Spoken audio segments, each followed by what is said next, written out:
to the University of Wisconsin-Eau Claire's Faculty Academic Staff Forum. Today, we have a twofer for you. So in partnership with the College of Business, we will have two approximately 15-minute presentations with a little bit of time for questions afterwards. And so to our online viewers, I want to remind you that you can ask questions using the Q&A function on your screen, and our wonderful graduate assistant, Matt, will read them out. And to our speakers, I just want to mention that if we do have questions from the internal audience, if you could please repeat those for the benefit of our online viewers. So I'm delighted to introduce our first speaker, Dr. Lindsey Crepeau, who is an assistant professor in the Healthcare Administration program and the director of the Center for Health Administration and Aging Services Excellence. That's CHASE here at UW-Eau Claire. And her presentation is titled The Successful Use of Simulations in Undergraduate Health Care Administration program. So please give a warm welcome to Dr. Crepeau. Thank you. So thank you for the welcome, and thank you all for being here. As mentioned, I'll be talking with you about simulations that we're using in our Undergraduate Healthcare Administration program here at UW-Eau Claire. So just to give you some background on me, I have my doctorate of education in career and technical education, and I had a focus on healthcare leadership. And so technical education, healthcare is technical, right? So we have certain things we need to accomplish, and then leadership relates to the career path. I'm also a licensed assisted living director in the state of Minnesota. So I have worked in administration in assisted living prior to me being here, but that license dictates a lot of my continuing education and a lot of my interests. Dementia, the care for those living with dementia is a passion of mine. I'm a certified dementia practitioner. And so what that means is I've worked with people living with dementia, their caregivers, their family for many years, and have a certification to attest to that. And then also I am a fellow with our only professional organization in our industry, the American College of Healthcare Administrators. And I'm very excited to announce that in 3 weeks, I will be announced as the academic director for this national organization on the board. So thank you. Thank you. So what I'll share with you today is two simulations that I'm using currently in classes that I teach. The first is Dementia Live. So of course, that's an area of interest for me. And I know most of you are familiar with our HCAD program, but if you're not, we have students on a typical 4-year plan who are on campus for 3 years and then complete a year-long administrative residency or internship.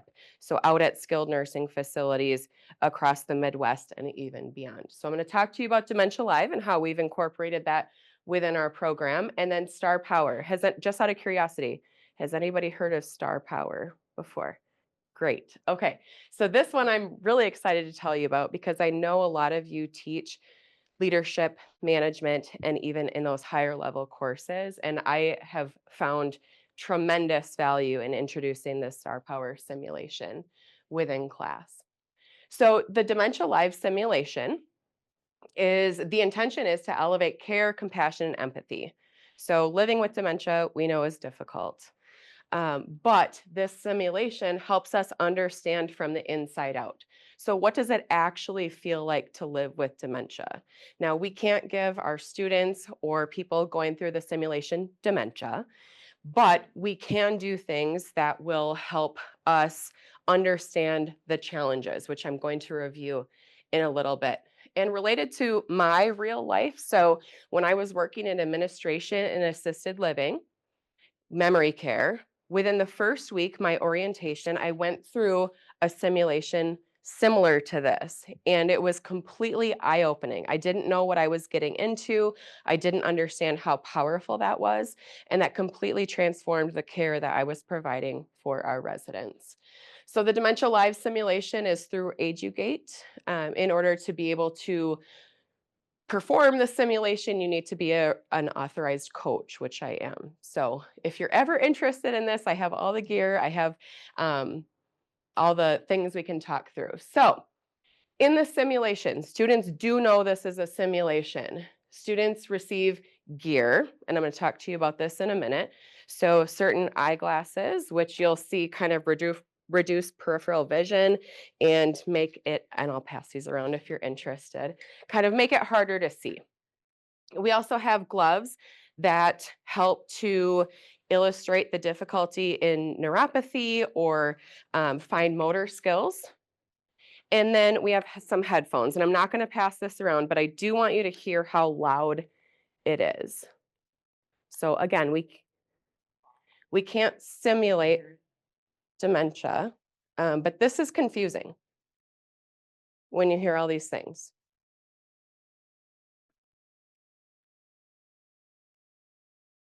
So there's a beep, that's kind of confusing. There's some radio sounds. There are startle reflexes. And so again, with us not being able to really replicate dementia, if you were listening to this, you're going to automatically get confused and be overwhelmed with things. So this is a picture of a couple of my students who are geared up. They've got their headphones on, their glasses, their gloves. Per HCAD rules, we can't take pictures within the actual simulation. So that's the best we've got. Oh, they're still on. So again, I will walk through the steps in a minute, but students, so as they're gearing up, we'll get some instructions. I'm a dementia live coach. We are attempting to simulate what it might feel like to live with dementia, and we won't give you any guidance on what you're supposed to do. So they do get some prior instructions. Once students are geared up or participants, we head to an experience room. The experience room is set up essentially like what a living space would be in assisted living. So a bedroom, potentially a kitchen, a bathroom, and have all the gear to do that. It's a little bit difficult in a classroom, but it works. And then a student or participant is brought into the experience room and given some instructions of what they need to complete. Now, again, they have all of these things on. I'm standing behind the participant with my hand on their shoulder and give them 5 tasks, which is, they are complex. So sort the silverware, add 37 plus 22 on the calculator, button the 3rd button on the black shirt that you'll find in the closet. So 5 instructions like that. And the intention is, with the headphones and everything else, a student or participant is going to be overwhelmed by that and not hear everything. And so it's very fascinating if you're ever interested. Jean, I think I had you peek into a classroom when we were doing this. It really looks like these participants are living in a memory care home. So why am I studying this? First of all, because I've personally found it valuable and have introduced it into our curriculum since 2018. And so in previous studies, nursing students, other disciplines, we've found that there is increased empathy once you go through this, and understanding and relation to those learning outcomes. This has not been studied in our profession of long-term care administration or leaders in healthcare. And so one of my goals with this research was first to find out if it was effective, but also should we continue including it within our course content. So the data I'm going to show you today is from a pilot study. So because our cohorts are somewhat small, my student research assistant and faculty partner in this project collected data in the fall of 22 and 23. And so from the pilot study, so our first group, you can see that these are typically college-age students, and then there's other demographics there. So what did we do? Again, in the pilot study, we had all 34 of our residency students go into the prep room. That's where they took a pre-survey. So before we gave any instructions, this is adapted from previous literature, what were their impressions of how to care with people who are living with dementia? They got those instructions that I referenced and then put that gear on. Then we brought students to the experience room, and per HCAD or the Dementia live guidelines, students were in there for 8 to 10 minutes and came back to the prep room. And so for the study, Students took off their gear, but immediately took a post-survey. So my student research assistant, or SRA, collected all of the data and compiled it. So there was no identifying information, but we had number one pre-survey, number one post-survey. So she put all that together. And then another faculty partner did some quantitative analyses. And then together, the three of us did some qualitative thematic analysis. So you'll see here, I'm going to show you the results of 5 different questions we asked students, and all of them except one were significant. So prior to going through the simulation, students who have been on residency for 4-ish months and may have worked in long-term care prior, I thought that they kind of understood what are the emotional needs of those with dementia. After taking or going through the simulation, they realized that maybe they didn't understand so much. How difficult is it for somebody with dementia to get through the day? On a scale of 1 to 5, that's pretty low. But after going through the simulation, realized this is really difficult. Um, do people with dementia get the care that they need? So before the test, we were pretty high on a scale of 5. Yes, we feel like we're providing adequate care. But after experiencing that from them for themselves, realized maybe we're not giving the care that we need to our residents. Simple tasks, same thing. We felt like people with dementia, or our students felt like they had that capability, but after going through the simulation, did not. Now, I don't like this terminology, bad behavior, but it comes from literature. And so rather than behavior as a dementia care specialist, we talk about expressions. So somebody with dementia is not behaving badly, but rather has expressions where they're trying to communicate something. So we looked at, how am I doing on time, Erica? Okay, perfect. Thank you. So we looked at these different behaviors or expressions, and so we asked students who are our students who do not have dementia, in the past 10 minutes, have you paced or had negative thoughts, talking to yourself, following others? And you can see here that there were not many behaviors or expressions in the 10 minutes prior. However, after going through that simulation, you can see that students recognized they were displaying many of the same expressions that we see of those living in memory care. So here's that put together where number of behaviors, really sometimes some people were saying they talk to themselves. um, but over here we can see that many people were going through a lot of those expressions. So we looked at that in a comparison of means, but also qualitative. And so through a thematic analysis, my fellow researcher and student found these 4 themes. So what were you going to do differently after going through Dementia Live? One, participants said that they would change the way they talked. So realizing through that simulation how important it is for slow speech, tone of voice, repetition. It's not up here, but essentially not giving 4 steps within one statement. What they say. So we need to keep it simple. How they act. So I had mentioned that when I am giving the instructions, I'm standing behind somebody with my hand on their shoulder. That touch can be scary if you've got the goggle or glasses on and the headphones. Visual cues, so nonverbal communication is very important. And then interestingly, a 4th theme was advocacy of this simulation. So this was very powerful for me, and I hope to bring that to my sites. And I'm super excited because several of our students have reached out to me to ask how to become a certified dementia practitioner or how to bring Dementia Live to their sites. I'm going to give you a second to read some of these quotes. We just asked, what was your experience like? So what we concluded within our discussion and conclusion is that this simulation brought an increased understanding of the emotional needs of people who are living with dementia. dementia. And then everyday life is difficult, more difficult for those with dementia. Carrying out simple tasks is not as simple as it may be for somebody without dementia, and those behaviors or expressions come out more clearly when somebody is diagnosed. And so here's a summary, but based on the results and based on previous research, we will continue to provide this within the HCAD program. Okay, I have to go fast.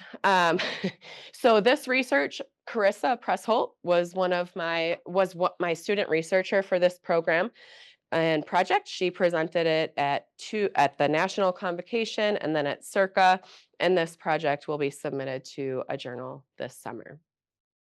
Okay, everybody said they hadn't heard of star power. And so what star power is a simulation too. I'm shifting gears here. Star power has been used in a lot of professions, but not ours specifically. We need adequate, competent, great leaders and managers in healthcare for all the reasons you know and have heard about. And you know what simulations are. It's applying what you've learned to real world scenarios. And so our idea behind the simulation was to get reflections and realize or understand if this was impactful in our program. So the star power simulation, just to set the stage, when I do this in class, students or participants think this is a game. They don't know it's a simulation. And so the whole week begins with, I'm going to be doing this game with you. The top 3 scores will win. And so they really hold on to that. But the intention of the simulation is to look at the use and abuse of power, leadership, and diversity.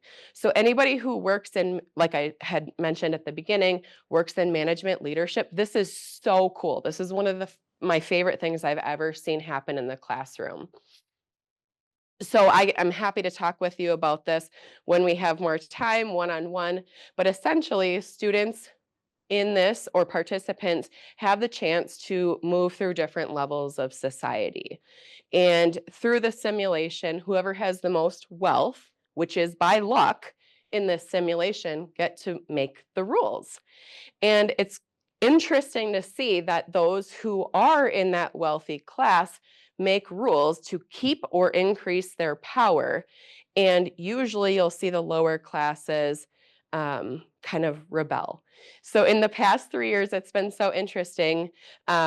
We see outlandish rules, like if you have a black shirt, you have to give the wealthy group all of your points. And I've seen students ripping off their black shirt.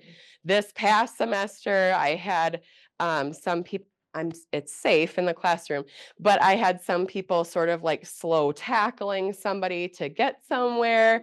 But it plays out exactly how it's supposed to. And so then students realize after, so I kind of cut it off when we start to get to that level, that this is actually a simulation to show that when you're in management, there is very easily that use and abuse of power. So I won't go over this because I know I'm already short on time, but Star Power teaches these things. This comes with the simulation. If you're in power, you might see rules as fair. So I took my 35 students last year. They got different chips, like poker chips, that put them either in the wealthy or the unwealthy level of society. And once you become part of that higher level of society, you have more power. You get more abilities there. So in our post-simulation survey, we had yes/no questions. Again, this is adapted from previous literature. And then my student researcher and I looked at a thematic analysis. So did you make decisions you would change? Yes, no. Although you can see here, all of students thought this was beneficial to go through. I can share this PowerPoint with you if you're interested, but a couple of things I want to point out that were interesting to me is if somebody up here, top gray, if somebody was in the lower group, then they worked together. But once you were in that higher society or wealth, it was everybody for themselves. They wanted to stay there. Ethical dilemmas. This was interesting. I've only seen it one time, but I lied about my points. So they would rather have been dishonest, so their points are hidden and the person was lying. Um, Related to our field, how was this helpful for our students is when you see the abuse and use of power, you can lose your most valuable asset, your people. We don't have enough people who are in our industry or our profession. And so understanding the power that leadership actually has was really valuable. So in general, this helped to enhance learning experiences. And again, we will continue to provide this within the program. And so in my teaching evaluations for this class, I rarely see specific activities, or I have rarely seen specific activities shouted out. Star power comes up every time. Multiple comments that this was super powerful. And same with Dementia Live. That comes up a lot, that this was an activity that we found true value in. And then again, Carissa presented this nationally last year. She was actually in my class and had to go through the simulation, and I told her I couldn't tell her the topic before she before she developed her poster because she needed to go through this in class. And so she was very confused, and she only had 2 weeks to put this presentation together, but she ended up in that wealthy class. And so when she was presenting it at the conference, she could kind of speak to what did I do and what was my experience. So I'm sorry, I went over a little a little over time, but if you have any questions, I'm happy to answer them. Otherwise, speak to you individually on these.